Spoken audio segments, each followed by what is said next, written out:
After surveying and studying the discipleship pathways of thriving churches across North America for my book, No Silver Bullets, I discovered that ownership matters. Let me explain.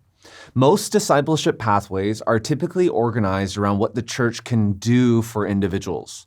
This is because churches typically see their discipleship pathway as the ways disciples are formed through the ministries of their church.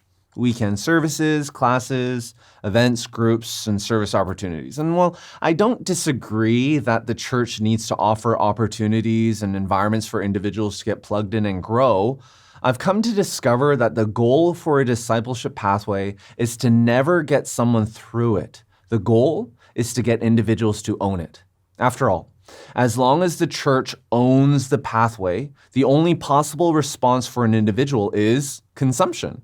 This is like the difference between renting and owning, or being an hourly worker versus a shareholder. When something is ours, a shift happens inside of us, and we tend to approach it in a fundamentally different way.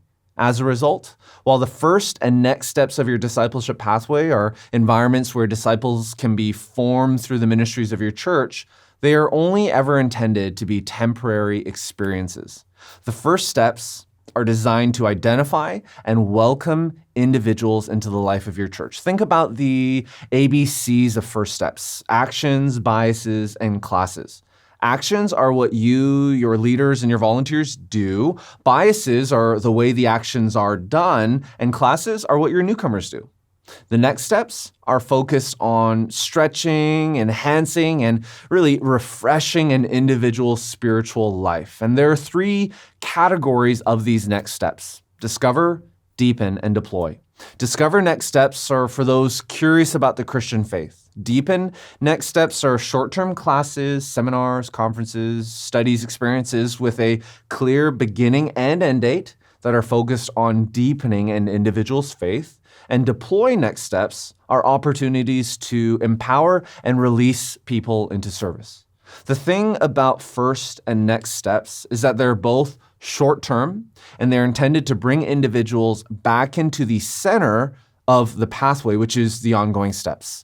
The ongoing steps are where your church will learn how to self-feed and become a self-disciplined runner in this race of faith.